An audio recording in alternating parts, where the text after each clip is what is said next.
اور یہ درس نظامی کے تیسرے سال کے اندر پڑھائی جاتی ہے. یہ میں اس لیے بات کر رہا ہوں تاکہ مزید آسان ہو جائے، ہم کسی بھی پڑھے لکھے بندے سے بھی رابطہ کر سکتے ہیں. ٹھیک ہے کہ کیا واقعی یہ مسئلہ ہے، دل کی تسلی کے لیے، مزید تسلی کے لیے. تو یہاں پر امام احمد بن محمد بن احمد القدوری رحمۃ اللہ تعالی علیہ آپ فرماتے ہیں وَيَكْرَهُ لِلنِّسَاءِ أَن يُصَلِّينَ وَحْدَهُنَّ بِجَمَاعَةٍ، فرمایا کہ اکیلی عورتیں ہونا تو ان کا جماعت کے ساتھ نماز پڑھنا یہ مکروہ ہے. اکیلی عورتوں کا جماعت کے ساتھ نماز پڑھنا مکروہ ہے، یعنی عورتیں ہی عورتیں ہیں اور ان میں سے ایک امام بن جائے باقی اس کی مقتدیہ بن گئی ہیں. تو فرمایا اس طرح ان کا نماز پڑھنا یہ مکروہ ہے.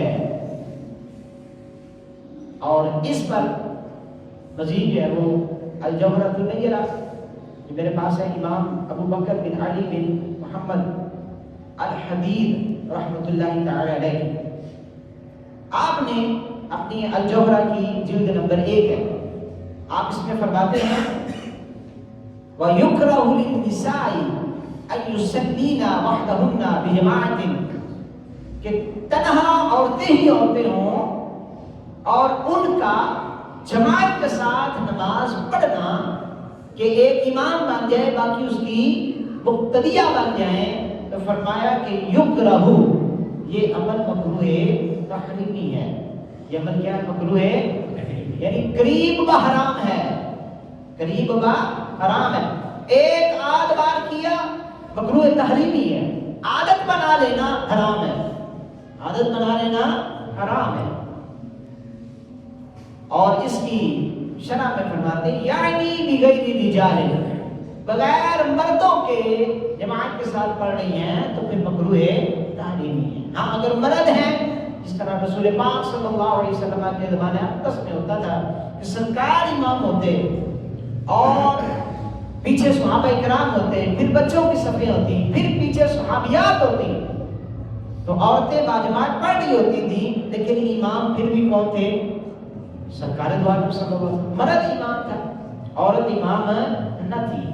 تو فرمایا کہ یعنی بغیر رجال، اگر بغیر مردوں کے وہ تنہا تنہا اس طرح کر رہی ہیں تو پھر یہ مکروہ تحریمی ہے.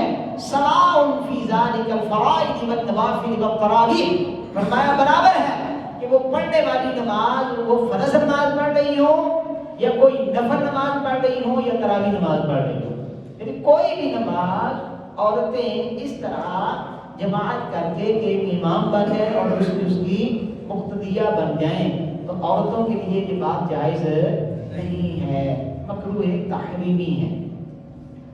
اب اس پر یہ ہے الہدایہ، امام شیخ الاسلام برہان